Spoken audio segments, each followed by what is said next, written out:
पूजा मेहता दिल्ली से एसएमएस करके कह रहे हैं कि नेताओं ने 32 रुपए खर्चे के निकाले हैं कि एक व्यक्ति दिन में इतना खर्च करेगा। ये उनको आंकड़े इसलिए पता नहीं है क्योंकि सवेरे उठने से लेके उनके टॉयलेट पेपर से लेके रात को खाने तक के सारे चीजें इनको हमारे आपके पैसे से मिलती है। ये जानते ही नहीं कि पैसे कहीं पर लगते हैं, इसलिए आपके खर्चे 32 रुपए भी हो सकते हैं, इसकी भी सच्चाई इनको पता नहीं। पूजा मेहता दिल्ली से एसएमएस करके कह रही है। और हमारे देश के एक व्यक्ति, उसके ऊपर खर्च एक तरफ होता है, 32 रुपए को अमीर कहा जाता है, और हमारे देश के मंत्री 4 लाख रुपए से लेके 25 लाख रुपए रोज का अपने ऊपर खर्चा करते हैं। यह सच्चाई है। एक और कॉलर के पास भी चलते हैं, उनकी राय लेते हैं। नमस्कार। हेलो। हाँ बोलिए। हेलो। हाँ नमस्कार। हाँ सर, राजकुमार मंगनाले बात कर रहा हूँ, माजरम नांदेड़ महाराष्ट्र से। बोलिए। सर अभी जो बेशरम सरकार है ना, ये सरकार को मालूम ही नहीं है कि वो इतने गरीब अमीर कहा जा रहा है कि 32 रुपए में उनको, या मीन्स गांव में होता है और शहर में शहर में 32 रुपए और गांव में 28 रुपए जो कहती है। तो उनको इतना मालूम नहीं, उनको घूमने के लिए फिरने के लिए उनको 15-15 लाख की गाड़ियां होना ही, और गरीबों के लिए वो कुछ सोचते ही नहीं है और सोचना भी नहीं चाहते। उनको भी कुछ गलती नहीं है सर। हमारे जो कुछ गरीब है, जो जनता है, जब इलेक्शन टाइम आता है उस टाइम पे है ना, वो शराब बेचते हैं, एक बॉटल बेचते हैं, और वो बॉटल की कीमत उनको क्या समझ में आ रहा है, पॉलिटिशियंस को, सब कांग्रेस वालों को ये समझ में आ रहा है कि ये जो गाँव वाले रहते, शहर वाले रहते, एक बॉटल देने के बाद वो अपन को वोटिंग करते, और उस वोटिंग की वजह से हम उनके ऊपर 5 साल तक उनके ऊपर जो भी उनका मुंह बंद कर देते हैं। और इसकी वजह से ही उनकी आदत हो गई है कि गरीबों को मारना ही है, गरीबों को इतना अमीर कहना ही है, ऐसे ही बात करने का उनका एक तरीका हो चुका है। और जो कहते हैं कि मनमोहन सिंह एक अर्थतज्ञ है, उनको मालूम होना चाहिए कि अपन एक अर्थतज्ञ है, और गरीबों को कुछ खाने के लिए कुछ तो लगता है। आज बाहर जाने के लिए बिस्लरी लिए तो 10 रुपए को, 15 रुपए को बिस्लरी आती है, और ये बिस्लरी का गरीब तो आदमी वो बिस्लरी पी ही नहीं सकता। लेकिन पानी पीने के लिए अगर गवर्नमेंट कुछ देती है तो उनके ऊपर चार्जेस इतने रहते हैं कि 32 रुपए के ऊपर ही उनका चार्ज रहता है। जब गवर्नमेंट या कौन सा ही सरकार उनको देता है तो चार्जेस उनके 32 रुपए के ऊपर रहते हैं। धन्यवाद। हम यहाँ पर नजर डालते हैं कारणों पर कि क्या कारण है ऐसा होने की। देखिए आपके ऊपर हम चलिए कारणों के पहले कॉलर काफी देर से वेटिंग में है, उनसे बात करते हैं, देखते हैं वो क्या कहना चाहते हैं। नमस्कार, बोलिए। नमस्कार सर। हाँ नमस्कार। सुरेश कोदारा बोल रहा हूँ जी, फतेहाबाद डिस्ट्रिक्ट हरियाणा से। बोलिए। सर जो ये मोन्टेन सिंह अहलूवालिया है, योजना आयोग के जो उपाध्यक्ष हैं, हाँ इनसे पूछना बड़ा होना चाहिए कि आपको 32 रुपए दे दिए जाए, आप एक दिन का टाइम पास करके दिखाइए कैसे हो। बिल्कुल सही कहा आपने, धन्यवाद। हाँ जी सर, इनको कहिए आप 32 रुपए में आप टाइम पास करके बिल्कुल बिल्कुल 32 रुपए नहीं साहब, उनके यहाँ पर जो विजिटर आता है उसको 766 रुपए की चाय पिलाई जाती है एक 5 स्टार होटल की द्वारा, क्योंकि वहां चाय बनाने के लिए भी अलग से व्यवस्था करने से अच्छा उन्होंने समझा कि देश का एक 5 स्टार होटल उनके यहाँ विजिटर को चाय पिलाए। महाराष्ट्र में भी मुख्यमंत्री के यहाँ पर विजिट करने वाले को 830 रुपए की चाय पिलाने का एसएमएस किया है प्रशांत पांडे मुंबई से। अगर ये आंकड़ा शायद पिछले अशोक चौहान थे तब 700 कुछ रुपए था, अब शायद महंगाई बढ़ी इसलिए 100 रुपए से चाय की कॉस्ट सीधे 833 रुपए हुई है। अगर ये स्थिति है तो ये लोग कैसे सोच सकते हैं कि देश का आम आदमी 26 रुपए में जी सकता है। एक और कॉलर से बात करते हैं। नमस्कार। नमस्कार, बोलिए। मैं जन्म प्रसाद बोल रहा हूँ सर। 32 रुपए में मतलब हो सकता है गुजारा सर? हाँ नमस्कार सर। अब 32 रुपए में गुजारा हो सकता है सर? सरकार 2 रुपए किलो गेहूं दे रही है 100-350 से सर, और चीनी 12 रुपए किलो दे रही है। हाँ तो सर गुजारा हो सकता है। और सरकार इंदिरा आवास योजना दे रही है, मतलब मकान लेने के लिए जी। तो आपका कहना है कि काम के लिए दे रही है, खुद ही बना के नहीं, तो आपका कहना है कि आंकड़ा सही है, ठीक है? नहीं साहब, मेरे हिसाब से तो सही है सर। चलिए हम दर्शकों को कहेंगे कि आप जरा आपका दोबारा नाम बताइए, हो सकता है। हेलो, कॉल कट कर दिया है, लेकिन इस कॉलर की प्रतिक्रिया पर भी आप कॉल कर सकते हैं। मैं कहूंगा कि राजनीतिक लॉयलिटी के चल के आप ऐसी बातों का समर्थन मत करिए। किस दल ने, किस सरकार ने यह निर्णय किया है, यह सोचकर अगर आप उसका समर्थन करेंगे तो आप अपने एक भाई के पेट पर लात मारने में उसका मदद कर रहे हैं। हम यहाँ पर एक और कॉलर से बात करते हैं। हेलो, नमस्कार, बोलिए। सर जी, मैं दक्षिणपुरी से विनोद बोल रहा हूँ। मैं कहता हूँ गवर्नमेंट जो बोल रही है वो इसलिए बोल रही है कि 32 रुपए में एक शराब का पौवा आता है जिससे उनका वोट बैंक बढ़ता है। हाँ, ठीक है, ये वोट बैंक की वजह से इन्होंने, इनको ये ध्यान है कि एक पौवे में इनको एक वोट मिल जाता है, आराम से कोई भी वोट मिल जाता है इनको। बिल्कुल, इसीलिए इस गलतफहमी में घूम रही है सरकार। ये बिल्कुल, धन्यवाद। हम यहाँ पर अभी कारणों पर नजर डालते हैं और देखते हैं क्या कहते हैं। सरकार का बिना सोचे समझे गरीबी मानक बनाना। क्योंकि सरकार ने जो हलफनामा कोर्ट में पेश किया है उससे उसकी मानसिकता जाहिर हो रही है। सरकारी आका ये नहीं समझ पाते कि ये मानक गरीबी को सही परिभाषित नहीं करते। भला ऐसे कैसे हो सकता है?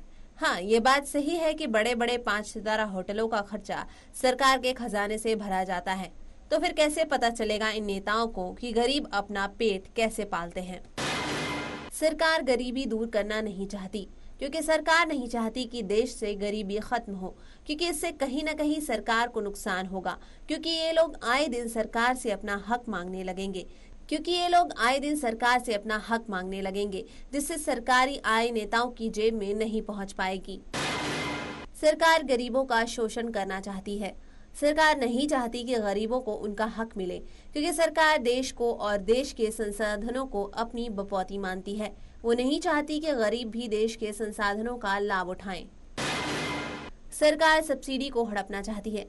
सरकारी आका चाहते हैं कि गरीबों को दी जाने वाली सब्सिडी उनके बैंक बैलेंस का हिस्सा बने, जिससे देश की सारी संपत्ति नेताओं के खजाने में जा सके। सरकार की गंदी मानसिकता। क्योंकि सरकार दिखाती तो ऐसा है जैसे वो गरीबों के साथ है, लेकिन जब वो नियम बनाती है तो गरीबों को सांत्वना देना तो दूर, उनका मजाक उड़ाती है। तेंदुलकर समिति रिपोर्ट पर विश्वास करना। क्योंकि सरकार ऐसा दिखा रही है कि यह हलफनामा हमने तेंदुलकर समिति रिपोर्ट के आधार पर दिया है, जिससे यही प्रदर्शित होता है कि सरकार और उनके आकाओं में संवेदनशीलता की कमी है। देश के योजना आयोग ने जो मजाक उड़ाया है इस देश के गरीबी का और गरीबों का, उसके ऊपर हम आपके सामने ये प्रतिक्रिया लेकर आए हैं। हमारे साथ कई कॉलर भी जुड़े हुए हैं, हम उनके पास भी जाएंगे। कई SMS आए हुए हैं और कई MMS भी आए हुए हैं। हम एक एक करके आपके सामने सब दिखाएंगे। आपकी प्रतिक्रियाओं का हमें इंतजार है और आपकी प्रतिक्रिया इतनी पैनी होनी चाहिए कि इस देश के ओ करता धरता जिनको लगता है कि देश मर मिट चुका है और गधे घोड़ों से भी गए गुजरे यहाँ के लोग हैं, जो हम कुछ भी करेंगे तो कुछ भी प्रतिक्रिया नहीं देंगे, उनको भी आपकी आवाज सुनाई दे, इतनी मजबूत और बेखौफ होनी चाहिए। इस आपकी आवाज को भी हम लेंगे, लेकिन हम यहाँ पर एक गीत दिखाते हैं। ये गीत है कि आप 1 पैसा दोगे तो वो 10 लाख देगा। अगर हम इस गीत को सुनकर हमारे देश के राजनेताओं ने कहीं ये 32 पैसे, 32 रुपए, 1 रुपया 40 पैसे वाला खेल तो नहीं खेला है। जरा देखिए ये गीत और इसकी देश की सच्चाई। आज भी कई दशक पहले बना ये गीत आज भी कितना वास्तव है, बल्कि विदा रखे आपके सामने।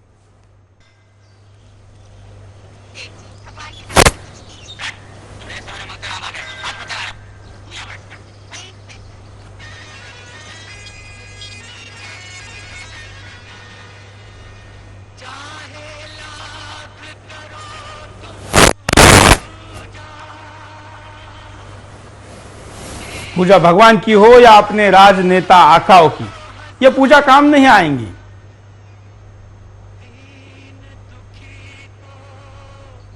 भगवान पर जल चढ़ाने से प्रधानमंत्री अच्छा है कि इस देश के आम आदमी के लिए शुद्ध जल मुहैया कराए।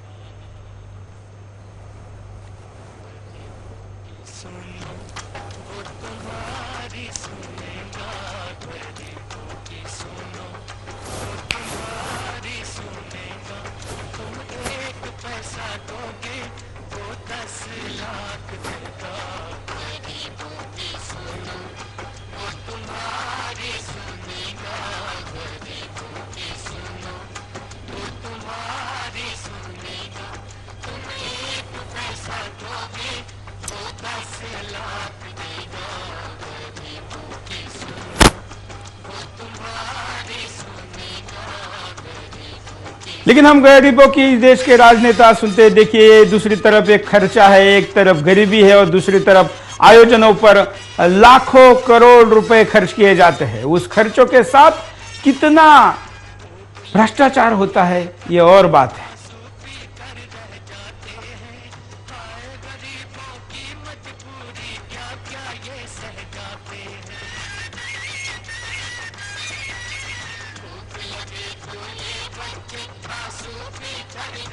आपके बच्चे सुख में हैं, इसमें हमें कोई दुख नहीं है, लेकिन इस देश के बच्चे को भी तो कुछ मिले, इसके लिए भी तो कुछ सोचना क्या राजकर्ताओं का काम नहीं है?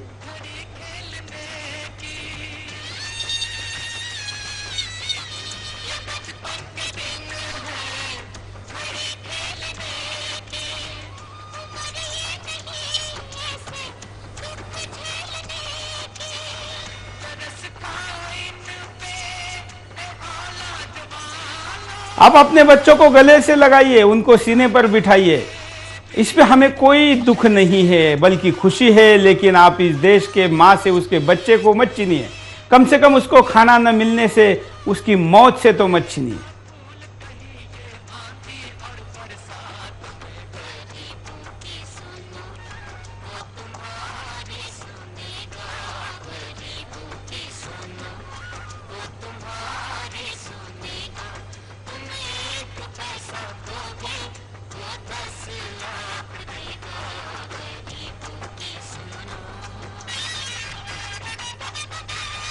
कोई खुशी से ऐसे हाथ फैलाकर आगे भीख नहीं मांगता है, ये उसकी मजबूरी है।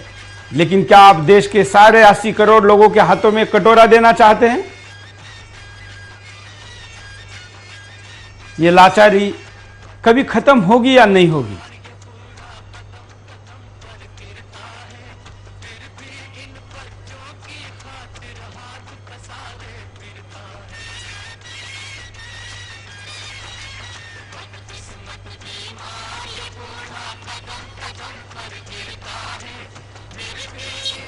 अब तक के पीढ़ियों को तो हम कुछ नहीं दे पाए, क्या आने वाली पीढ़ियां भी यही दुख झेलेगी?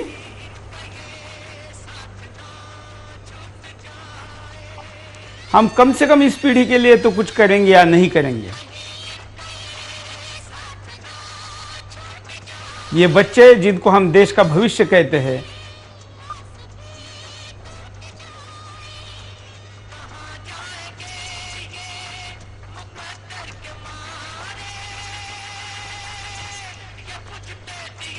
मैं कहूंगा कि ये मुकद्दर के नहीं, ये सरकार के नीतियों के मारे हैं।